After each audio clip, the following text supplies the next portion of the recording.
para hoy es la palabra de Dios, parte 2, cómo se formó el canon. En la primera parte de este tema se demostró que la Biblia es realmente la palabra de Dios y se dieron algunas evidencias externas como la arqueología y la astronomía. En esta clase vamos a ver cómo se formó el canon y vamos a dar también unos mensajes bastante interesantes que están escondidos en la palabra de Dios. Entonces, ¿cuáles son los libros que comprenden la Biblia? ¿Cómo se formó el canon? El canon, la definición es que es un modelo de características perfectas, preceptos, disposiciones o catálogos. Es un conjunto de libros considerados inspirados y que hacen parte de la Biblia, sea del Antiguo o del Nuevo Testamento. Es decir, que el canon es el conjunto de libros que están incluidos en la Biblia y que se consideran inspirados por Dios. En este momento nosotros tenemos un canon cerrado. ¿Qué quiere decir un canon cerrado? Quiere decir que no se le pueden sacar libros a la Biblia ni se le pueden meter más libros, ¿sí? Y no hay una nueva revelación. Eso quiere decir un canon cerrado. ¿Cómo se formó el canon entonces? Unos estudiosos judíos y rabíes, es decir, unos maestros judíos, decidieron qué libros eran inspirados y cerraron el canon en el Antiguo Testamento. En el Antiguo Testamento el canon se cerró en el año 367 a.C. con Esdras, con 39 libros. Y el Nuevo Testamento se cerró en el año 397 después de Cristo con el libro de Apocalipsis. El libro de Apocalipsis se terminó de escribir en el año 95 después de Cristo y solo hasta el 397 fue cuando definitivamente se reunieron los primeros padres de la iglesia y decidieron cuáles eran los libros que pertenecen a la Biblia, al Nuevo Testamento. En el Nuevo Testamento hay 27 libros en este momento y ya es un canon cerrado. 39 libros en el Antiguo y 27 libros en el Nuevo forman 66 libros, que son los libros que son de la Biblia. Hay un periodo entre el Antiguo Testamento y el Nuevo Testamento, que es cuando Dios guardó silencio. Si usted mira su Biblia física, en el último libro de Malaquías, antes de iniciar el libro de Mateo, que es el primer libro del Nuevo Testamento, se da cuenta que entre el Antiguo Testamento y el Nuevo Testamento hay una hoja en blanco. Esa hoja en blanco simboliza el periodo intertestamentario. Es un periodo aproximado entre el 390 a.C.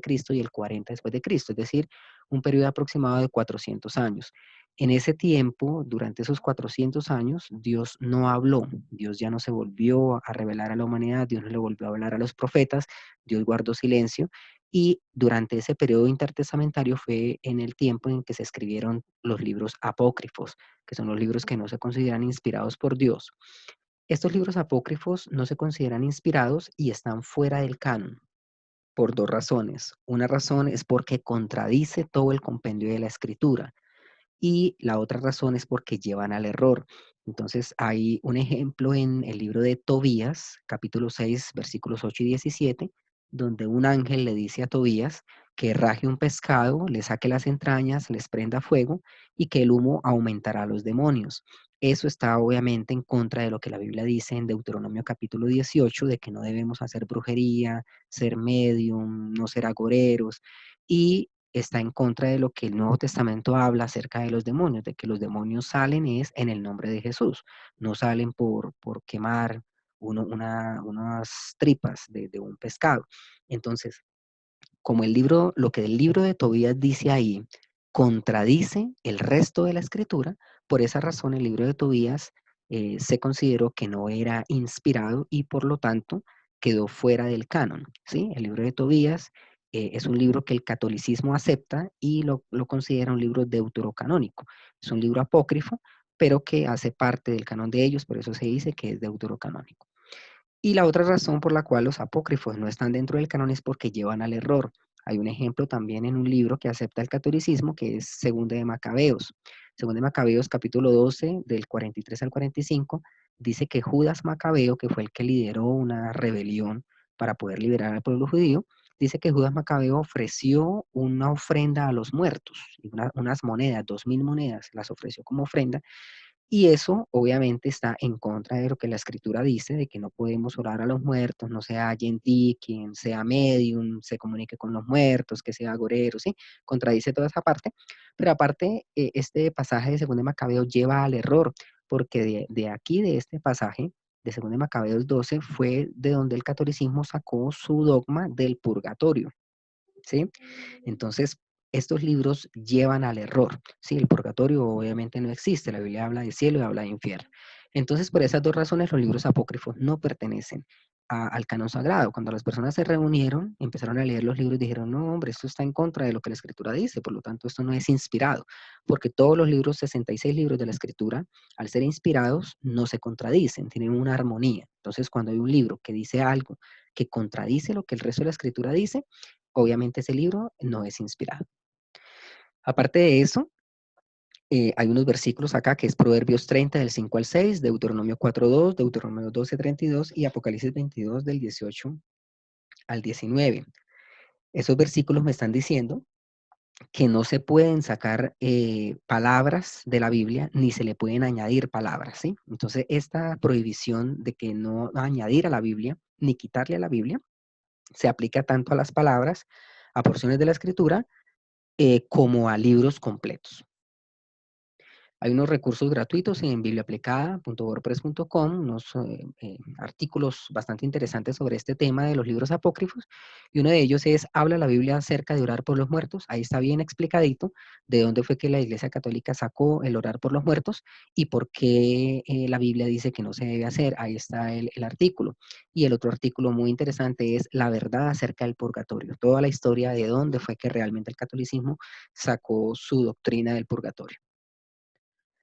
Entonces, en cuanto al canon, debemos decir que Dios preservó su palabra, ¿sí? Dios con su poder, esto es muy importante, Dios con su poder reveló su palabra, con ese mismo poder Dios preservó los escritos de modo que fueran incluidos en el canon, Dios guió a los que se reunieron para elegir el canon, Dios preservó su palabra hasta nuestros días y con ese mismo poder Dios nos ilumina su palabra, es decir, Dios se revela a sí mismo en su palabra y nos ilumina para que nosotros entendamos esa revelación de Dios. Entonces Dios con su poder reveló su palabra, preservó su palabra, guió a las personas para que escogieran los libros del canon y preservó su palabra hasta nosotros y nos ilumina para nosotros poder entender esa revelación de Dios que hay en su palabra. Ahora, el Antiguo Testamento, ¿cuál es la división entonces? El Antiguo Testamento tiene 39 libros, como ya dijimos, el Nuevo Testamento tiene 27 para un total de 66 libros. Ahora, hay un dato muy interesante en esto del canon, y es que en las cuevas de Qumran, 1947, se encontraron unos rollos, unos pergaminos muy antiguos, 1000 años, 1200 años, más antiguos de los libros que ya se conocían, y entre todos esos pergaminos que se encontraron, porciones de la palabra, solamente hay un libro que está completo y es el libro de Isaías. Lo curioso es que el libro de Isaías tiene 66 capítulos y la Biblia tiene 66 libros. Entonces, muchos hemos visto en ese detalle, hemos visto una confirmación de parte de Dios que realmente los 66 libros que tenemos de la Biblia son los que son. Esos son los escogidos realmente. Entonces, ese libro de Isaías es uno de los más importantes, es el más largo, el mejor conservado, el más extenso y el mejor conservado, y es el único que ha llegado a nosotros prácticamente completo y tiene 1000 años, o cuando se encontró el rollo de Isaías completo, la antigüedad era de 1000 años, más antiguo que los libros que ya estaban en las manos de las personas. Entonces es un hallazgo bastante importante. Ahora, ¿cuál es la división entonces del Antiguo Testamento? Los libros están ordenados por género literario. Entonces tenemos la ley, que son 5 libros, tenemos los libros históricos. Recordemos que la ley es el Pentateuco, la Torá.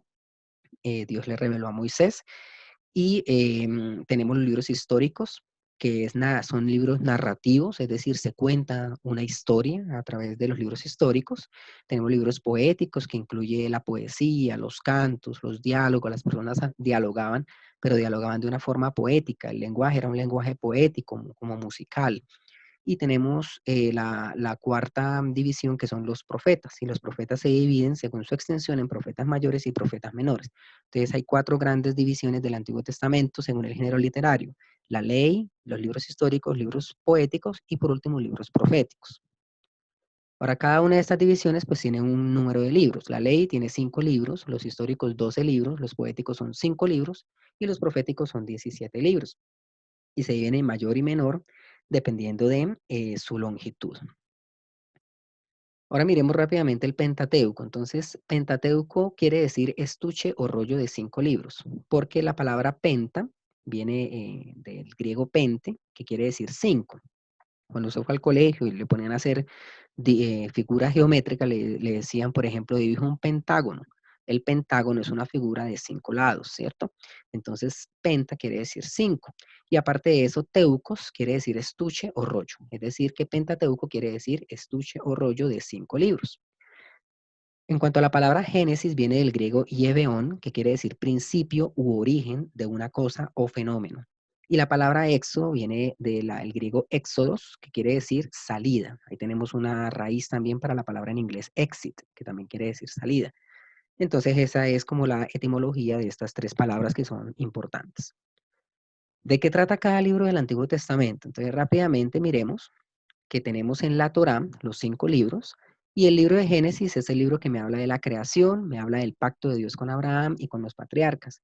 En el libro de Génesis es muy interesante la historia, por ejemplo, de José, que fue vendido por los hermanos, que fue un muy buen administrador. Entonces hay historias bastante emocionantes en el libro de Génesis. La idea es que usted como cristiano puede empezar a leer la Biblia.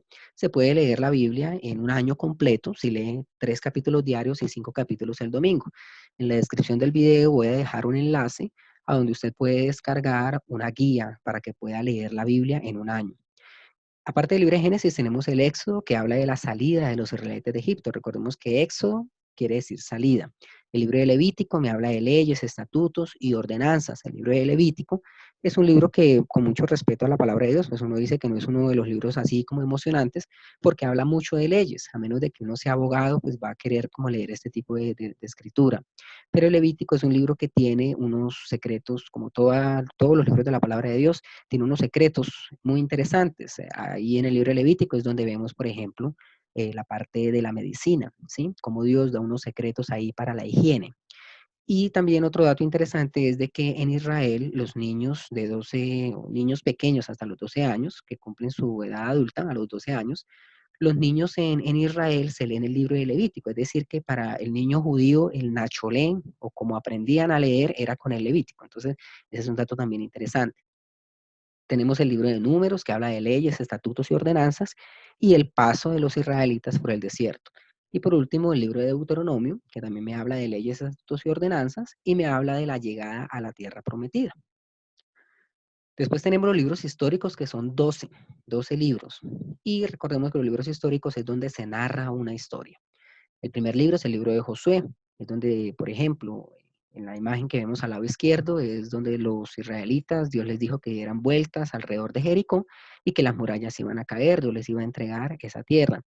Ahí vemos la imagen. Por mucho tiempo la ciencia, como siempre, pues quiso desacreditar las escrituras, y la National Geographic en su momento dijo que era que ese día había habido un terremoto, que no era que Dios había intervenido, sino que había habido un terremoto. Sin embargo, en el lado derecho vemos una imagen, un hallazgo arqueológico, donde se ven las murallas de Jericó, y se ve que efectivamente las murallas están destruidas, excepto una porción de la muralla. Eso concuerda con la historia bíblica de que cuando los espías fueron a Jericó, Rahab, la ramera, los escondió y ellos le prometieron que no iban a destruir su casa. Cuando se derrumbaron las murallas, la parte de la muralla en donde estaba la casa de Rahab no se derrumbó. Entonces, con el hallazgo arqueológico que vemos en la imagen derecha, podemos confirmar que la arqueología realmente concuerda o confirma el relato bíblico. Aparte del libro de Josué, tenemos el libro de Jueces, donde se habla de la infidelidad y castigo de Israel, y donde Dios llama a 14 líderes. Cada vez que el pueblo se desviaba, como ya no estaban Moisés ni Josué, entonces cada vez que el pueblo se desviaba, Dios llamaba a alguien y era un juez para que pudiera liderar o guiar al pueblo. Ahí hay historias muy interesantes, como por ejemplo la historia de Sansón, ¿sí? Que de día destruía o mataba a los filisteos, vencía a los filisteos de día, pero en la noche una filistea lo vencía. Tenemos entonces el libro de Ruth, es donde habla de la moabita fiel que se casó con un antepasado del Mesías, con Booz. Ruth llegó a ser la tatarabuela del Mesías, de Jesucristo. Y es una historia muy interesante también, de cómo una extranjera se une al pueblo de Dios. Tenemos los libros de Primera y Segunda de Samuel. Aquí se habla de la monarquía de los reyes David y Saúl. La arqueología también confirma la existencia de David y Saúl.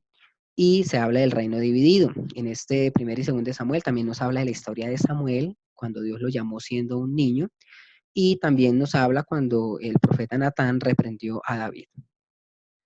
En primera y segunda de Reyes, que son los otros libros que siguen, en estos libros históricos, primera y segunda de Reyes me habla del rey Salomón, del Reino Unido, de Israel y de Judá.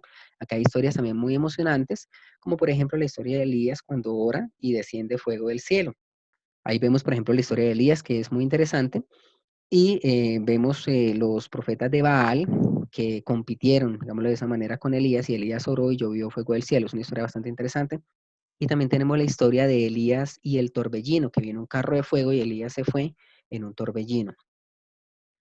También tenemos el libro de Primera y Segunda de Crónicas, donde habla el suplemento de la historia de Israel y de Judá. Y ahí hay una figurita donde está el rey David, que la Biblia me dice que murió lleno de días, lleno de honor, lleno de riquezas, como todos nosotros quisiéramos morir. Y también nos habla del cautiverio a Babilonia, cuando se llevaron a los judíos presos, esclavos a Babilonia.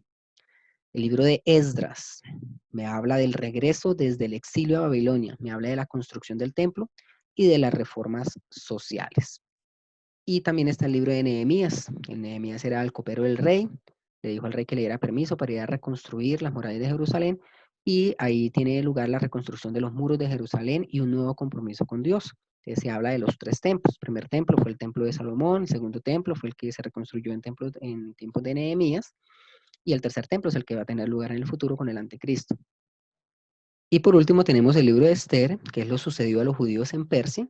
Y hay una curiosidad en este libro, y es de que no se menciona a Dios. La historia de Esther la reina Esther es una historia bastante interesante, muy chévere también, para que la podamos leer. Después de los libros de lo que es el Pentateuco, que es la primera sección, y los libros históricos, que es la segunda sección, tenemos la tercera sección, que son los libros poéticos. Los libros poéticos son 5.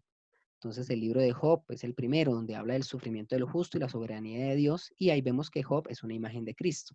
Por ejemplo, vemos que Job sufrió siendo justo, que le vino una calamidad y después Dios lo restituyó a su antigua gloria, incluso le duplicó todo lo que tenía hasta la edad.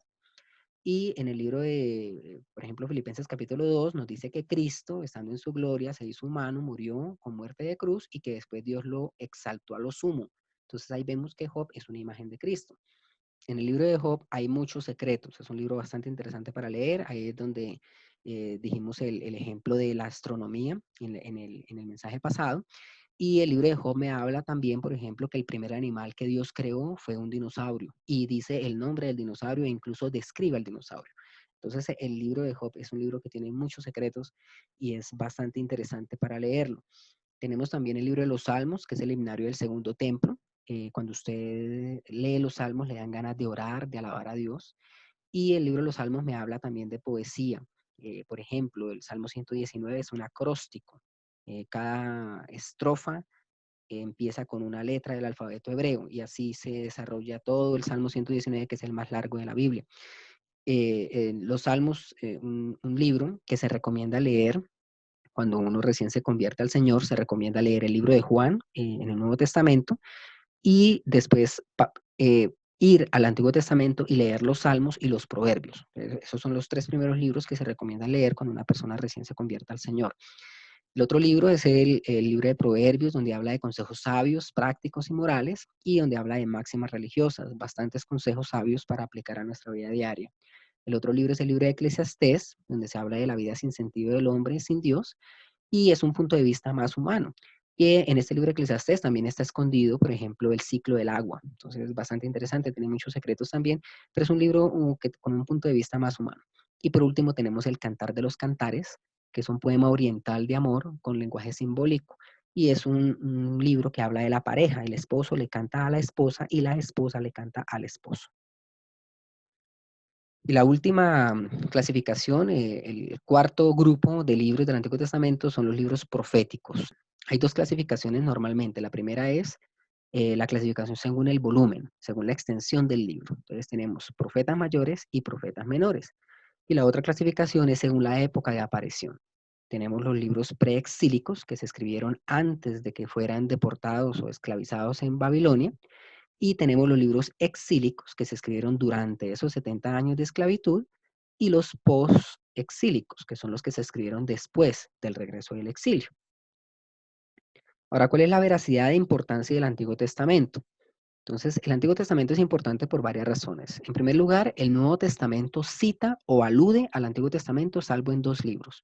Es decir, que el Nuevo Testamento le está dando veracidad, le está brindando esa autoridad o demostrando esa autoridad que tiene el Antiguo Testamento. En segundo lugar, Jesús respaldó el Antiguo Testamento al citar una de las primeras historias y una de las últimas, a Abel y a Zacarías, en Mateo 23:35. Es decir, que Jesús eh, demostró que el Antiguo Testamento es veraz, es real.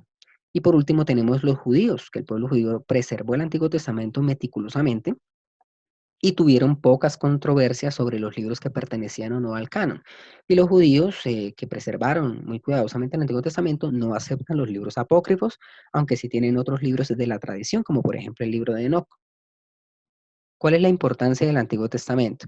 Entonces, el Antiguo Testamento es una alegoría de Cristo, es decir, es una imagen, es un simbolismo de lo que es Cristo. Ahí tenemos, por ejemplo, a Job, que es el justo sufriendo como injusto, ¿sí? Esa es una imagen de Cristo. Tenemos, por ejemplo, a Jonás, Jonás que estuvo dentro del gran pez 3 días y 3 noches, y eso es una alegoría, una imagen de lo que sería en el futuro la resurrección de Cristo, que duró en la tumba 3 días y 3 noches. Tenemos también que el Antiguo Testamento describe la historia de la humanidad, contiene la promesa de salvación y el fracaso de Israel en esa misión. El Antiguo Testamento también contiene explicación de lo que ocurre con el Mesías en el Nuevo Testamento, es decir, hay unas profecías sobre el Mesías.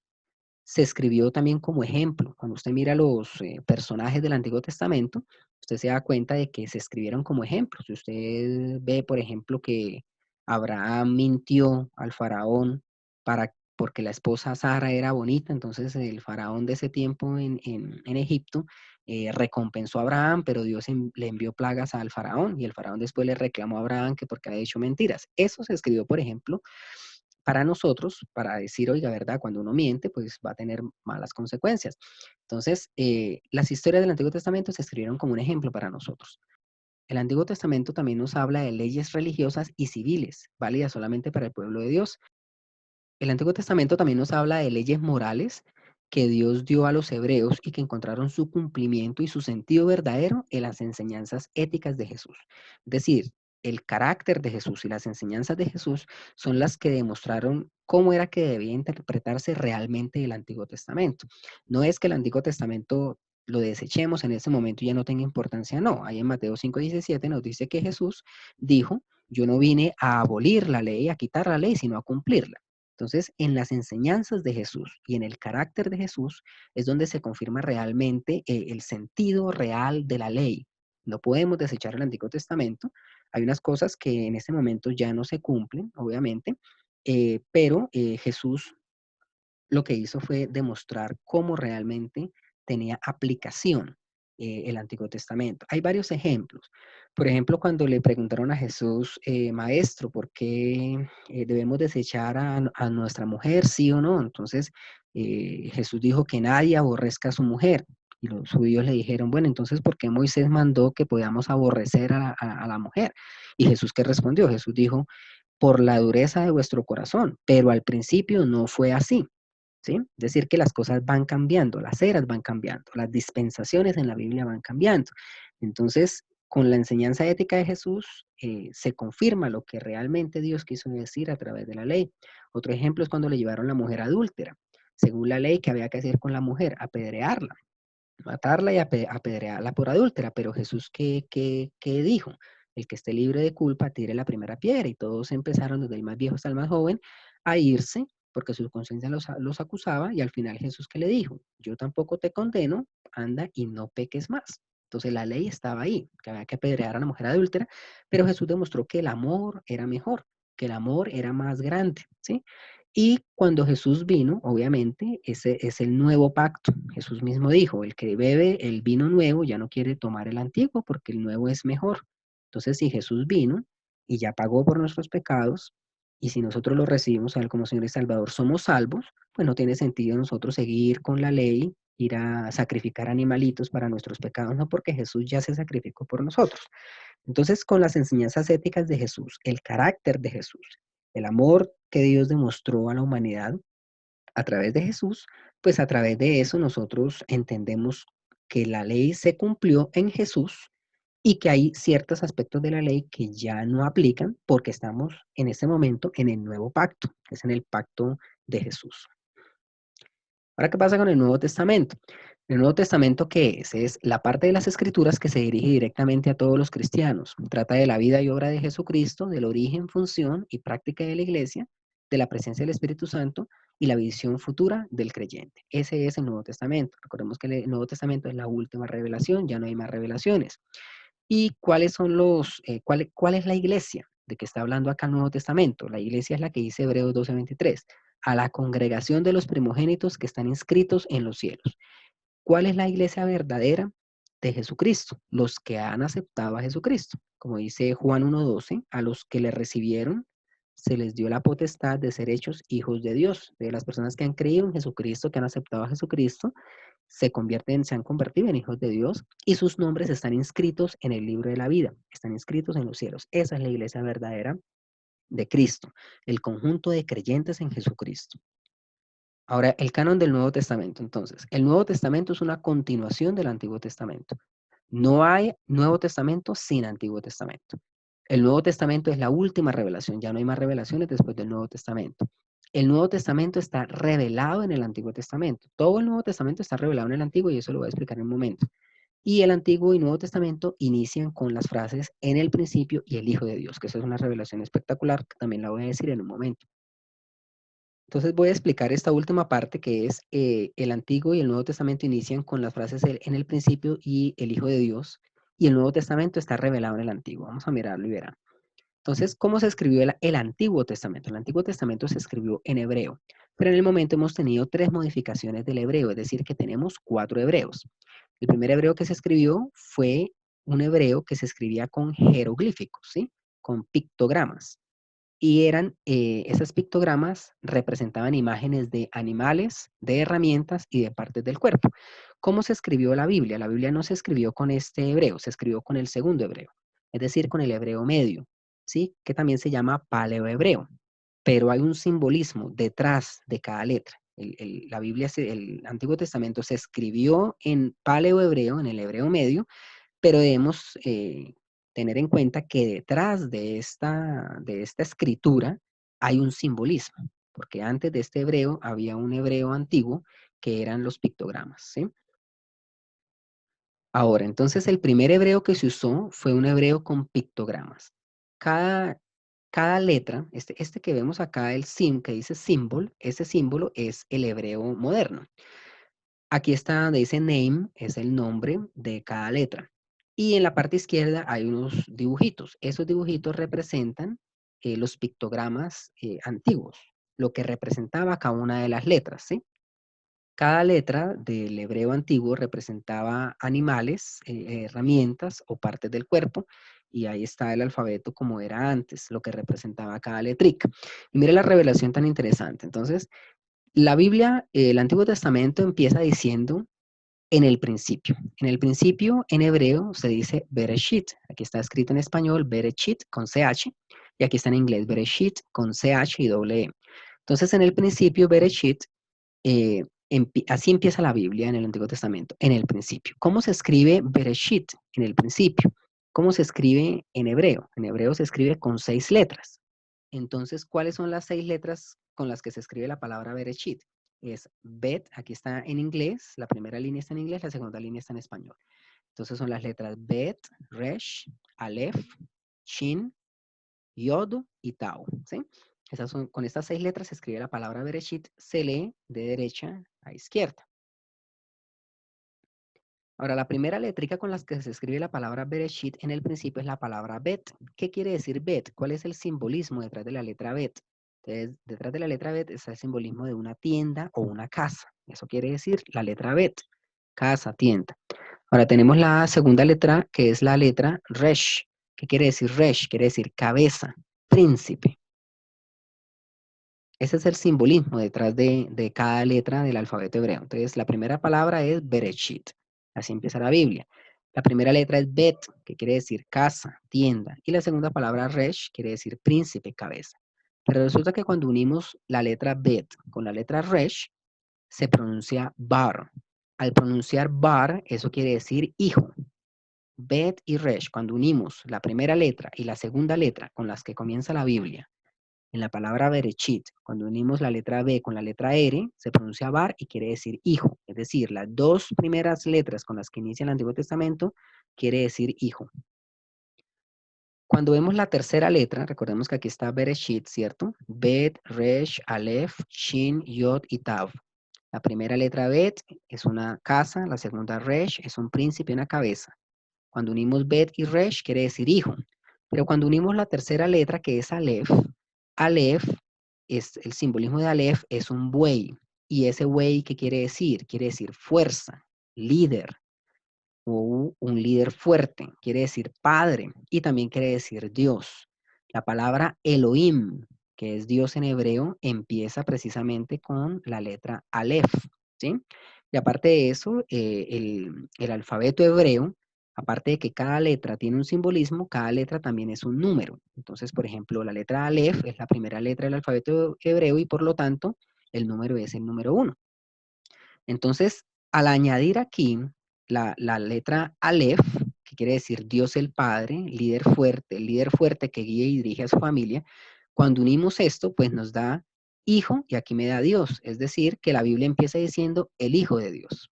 ¿Sí? Eso es espectacular, que el Antiguo Testamento inicia diciendo el Hijo de Dios. Eso es una excelente revelación. Ahora, aparte de eso, de que cuando yo digo aquí Bet Resh Aleph y me está diciendo el Hijo de Dios, aparte de eso, Bet Resh Aleph es una palabra en hebreo que es bara, se pronuncia bara. Y esa letra bara, esa palabra bara, quiere decir creado o creador. Es decir, que el Antiguo Testamento inicia diciendo el Hijo de Dios creador. Eso es espectacular, es una excelente revelación. El Hijo de Dios creador. Así empieza diciendo el Antiguo Testamento. ¿Y cómo se confirma eso? Se confirma con el Nuevo Testamento. El Nuevo Testamento, si tomamos el Evangelio de Juan, el Evangelio de Juan no es el primer evangelio de la Biblia, tenemos es Mateo, Marcos, Lucas, Juan, pero Mateo, Marcos y Lucas son evangelios sinópticos, los tres son muy parecidos. El Evangelio de Juan es diferente, entonces podemos decir, cuando le decimos a la gente que se convierte, que el primer libro que debería leerse es el libro de Juan, podemos decir en cierto modo que el Evangelio de Juan es prácticamente como si fuera el primer libro del Nuevo Testamento. Es el libro que está revelando a Jesús como el Hijo de Dios. Cuando miramos el Evangelio de Juan, nos damos cuenta que confirma la revelación que acabamos de ver del Antiguo Testamento. ¿Cómo inicia el Evangelio de Juan? Inicia, en el principio era el verbo, y el verbo era con Dios, y el verbo era Dios. Este era en el principio con Dios. Todas las cosas por él fueron hechas, y sin él nada de lo que ha sido hecho fue hecho. El Evangelio de Juan inicia diciendo, en el principio, el verbo, es decir, el Hijo de Dios, y me dice que el Hijo de Dios es el creador. El creador no es el Padre, ni el Espíritu Santo. La Biblia me dice claramente en Juan 1:1 que el creador es el Hijo de Dios. Y es lo mismo que dice Génesis 1:1 explícitamente, en el principio creó Dios. Entonces ahí vemos, miren, en verde dice en el principio, en azul me está diciendo que es el creador y en rojo me está diciendo que es Dios, el Hijo de Dios. Entonces esa es una excelente revelación, una revelación espectacular de que tanto el Antiguo Testamento, en el primer libro, Génesis 1:1, y el Nuevo Testamento, en el Evangelio de Juan, Juan 1:1, del 1 al 3, me está diciendo lo mismo. En el principio, el Hijo de Dios, y me está diciendo que el Hijo de Dios es el creador. Y eso no es nada. Cuando uno sigue dándole valores, cuando uno sigue dándole valores a cada una de las letras en el alfabeto hebreo, en la palabra Bereshit, que son estas 6 letras, hay un mensaje escondido. Cuando uno le da el simbolismo, mira la pronunciación, hay un mensaje escondido y el mensaje dice lo siguiente, dice, el Hijo de Dios, creo que estas dos dice hijo, ¿cierto? Que dice Dios. El Hijo de Dios, seguimos dándole simbolismo, hay un mensaje que dice lo siguiente, el Hijo de Dios muere por la obra de su propia mano, es decir, voluntariamente, en una cruz. Ahí vemos que Tao es una cruz. Entonces, es espectacular que todo el Nuevo Testamento, todo el Evangelio de Cristo está revelado en la primera palabra del Antiguo Testamento. ¿Cómo es posible que la primera palabra del Antiguo Testamento me diga, el Hijo de Dios muere por la obra de su propia mano voluntariamente en una cruz? Eso es espectacular. Solamente el autor de un libro conoce la historia de principio a fin. Y Dios, como es el autor de la Biblia y conoce la historia de principio a fin, Dios reveló, puso todo el Evangelio de Cristo del Nuevo Testamento, lo reveló y lo escondió ahí en la primera palabra Bereshit del Antiguo Testamento. Entonces, esto es espectacular y con esto termino. Ahora hay unos recursos gratuitos que quiero recomendarles que están en bibliaaplicada.wordpress.com y hay un artículo muy interesante que se llama ¿Qué escribió realmente Moisés sobre Jesucristo 13 siglos antes de nacer Jesucristo? Así como acabamos de ver la revelación de Bereshit, hay otro mensaje escondido en los 10 patriarcas que vivieron antes del diluvio. Ahí hay un mensaje escondido también y está revelando el Evangelio de Cristo. Entonces les recomiendo que puedan leer este artículo. Entonces eso es todo por hoy. Gracias por asistir, por escuchar el video. Los invito a que se suscriban a nuestro blog, bibliaaplicada.wordpress.com, y a que se suscriban a nuestro canal Biblia Aplicada en YouTube y puedan suscribirse y puedan activar las notificaciones. Cada vez que nosotros publiquemos un nuevo video, se puede recibir una alerta en su celular. Entonces, muchas gracias para